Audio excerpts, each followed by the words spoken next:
Hey guys, welcome to Joe Ciminera Presents. I'm Joe Ciminera. Today's topic is going to be, should I or shouldn't I pay for a location with filming my movie?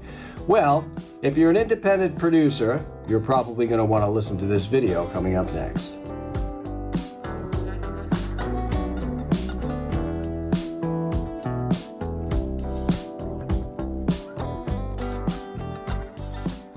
So chances are you're an independent filmmaker and you got a very low budget. So my first advice to you is definitely not to pay a lot for a location.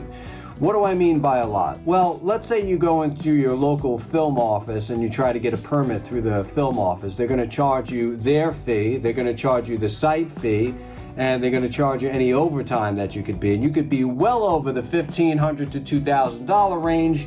At least that by the end of the day, if you're not careful. Most films are budgeted at about $5,000, and that's a third of your budget already. So realistically, does it actually make any sense to pay for locations?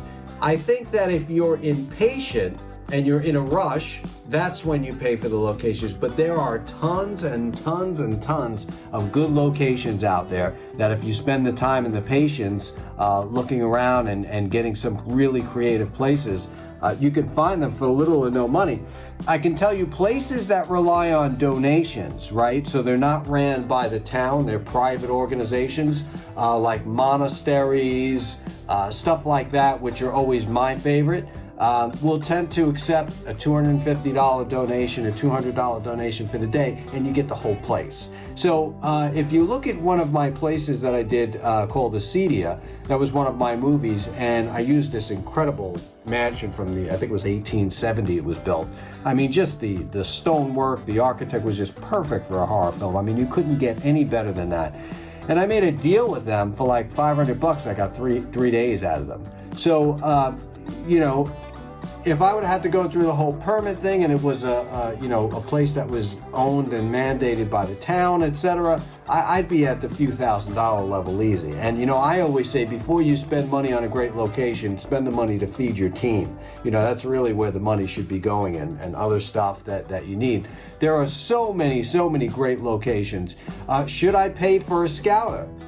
Again, if you don't have the time to run around and search for locations and you have a budget for that, but honestly, if you're really putting together your film and you're being creative, really only you should be searching for this stuff. If you have an intern or something at your office that can work with you as well. But you really need to get involved with the locations. When you're filming a movie, location really is king. And it's so important to choose the right location, but locations can kill the budget. I mean, I one time locked down a whole street that I filmed at in my early days when I didn't know too much in this industry.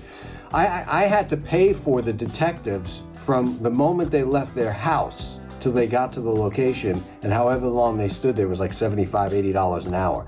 I mean, it's just ridiculous once you start to get into that realm of filmmaking. It's really unnecessary, and for the individual that's not really experienced in this business and they start out early on, you could get suckered to that stuff. And now I'm fortunate enough at this point where I have people always telling me I have a location for you, and they're usually the owners of the places, etc. They say, hey, if you ever want to film here, man, you got the whole place to yourself.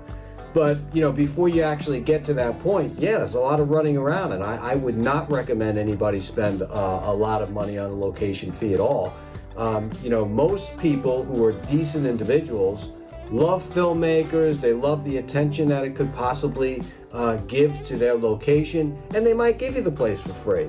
At the very least, you'd have to present them with an insurance slip. So you put them on as an additional insured with your insurance policy. Insurance is not a lot of money. They even sell insurance per project now. I know there's a couple of companies down in Virginia that are doing that, where you pay a couple of $100 and you're insured for the movie, whatever it is, 14 days of filming. It's so worth it. You name the individuals an additional insurance. That's all they care about. They just don't want the lawsuits of anybody falling, tripping, and getting hurt. And believe me, it's happened to me. People have fell on my set and sued everybody. So don't think it can't happen. Cover your ass. And then you just get your basic insurance, because believe me, you're going to kiss the ground that you walk on if something happens and you're actually covered. So with filming locations, You can use a scout. If you don't know what they are, they're usually listed on Craigslist. A lot of them are in the industry, and they usually have locations set up that are ready to go. You can use Airbnb, another great tool as well. You can negotiate, renting those locations out. There's just so many. I mean, we're in 2020 now. I mean, it's just like impossible not to find the right location that you're really looking for, But the location is key. Location is a key point to filming. If the location doesn't look good, if it doesn't look authentic, nobody's going to watch the movie. So lights, camera, action. Put most of your money where it really matters, in the marketing, in the poster, and feeding your crew.